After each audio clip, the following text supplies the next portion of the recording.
Good afternoon, Miss Mary. Good afternoon, ma'am. Okay, Miss Mary, can you tell me about yourself? I am Mary Caballero, 39 years old, a mother of kids, uh, ages 12 years old, a boy. Second is also a boy, 7 years old. The youngest is 2 years old. I Okay, used to work in Singapore before, almost 4 years. okay, I have few questions for you to answer, so let's start. Why do you want to work as a maid?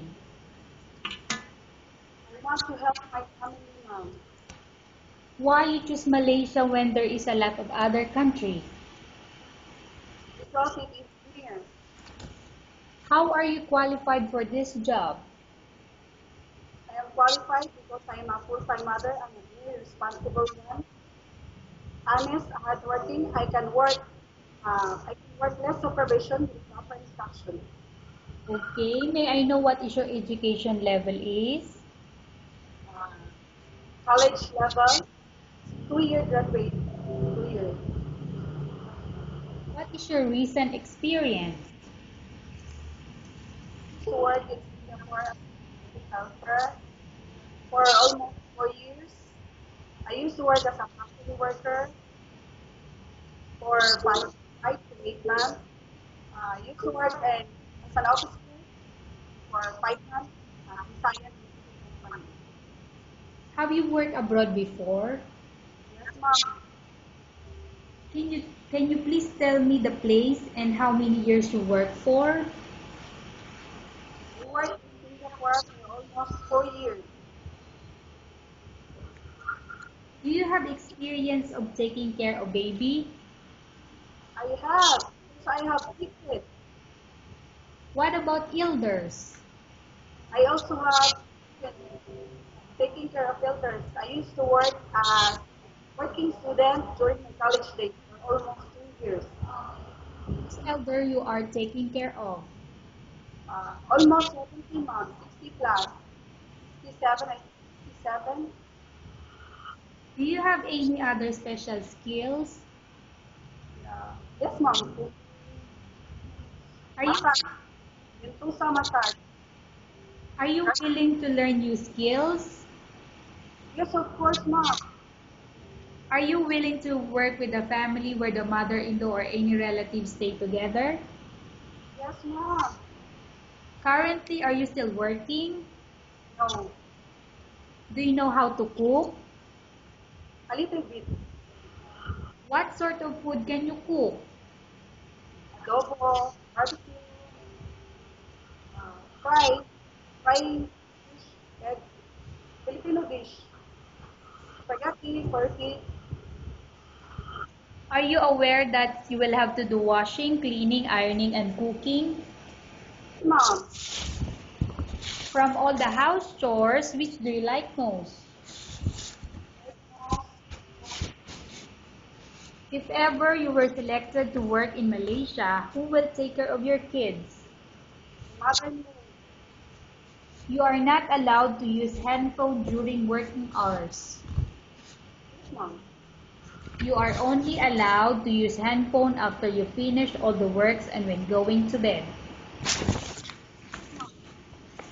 You are strictly needed to surrender the handphone to your employer in the morning, and your employer will return back to you once you're going to bed. Yes, If ever your employer finds out that you're abusing of using your handphone and it's affected your work performance, your employer will confiscate your handphone and you're not allowed to hold it anymore. Instead, your employer will allow you to call to your family 3 times in a month. You're only allowed to bring normal phone and you're not allowed to bring smartphone. Are you agreed for the terms and conditions? yes, mom. Are you agree to the rules and regulations for the handphone? Yes, ma'am. How many years is the contract as you agreed and understands? 2 years contract, mom. Can you describe for me your ethics or your attitude? I am responsible, hardworking, and very loyal to any of the company I am working with. How can you assure to us that you will work hard in Malaysia? I will obey all the rules and regulations that my employer will tell me. Can you promise not to use the telephone without the permission of your employer?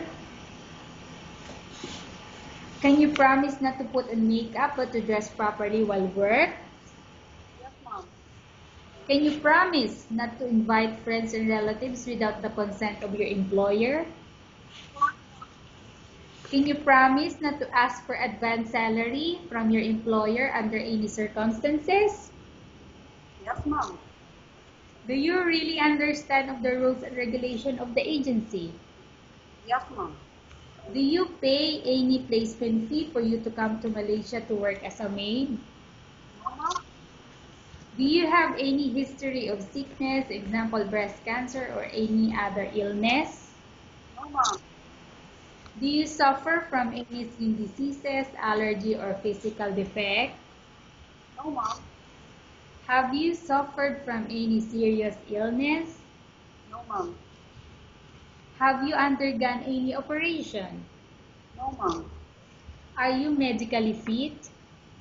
Yes. Are you in any medication? No, ma'am. Are you allergic with any food? No. Are you prepared to work for the employer of any race? Yes, ma'am. Are you prepared to eat the type of food taken by your employer? Of course, ma'am. Are you afraid of being left alone in the house? No. Are you afraid of dogs or other pets? No. Can you promise to work according to instruction from your employer? Yes, ma'am. Do you have any immediate family working in Malaysia? Sorry, ma'am. Do you have any immediate family working in Malaysia? No. Okay, Mary, we have finished our question section. Let's go to case study. I have a case study for you and I want you to answer me truthfully.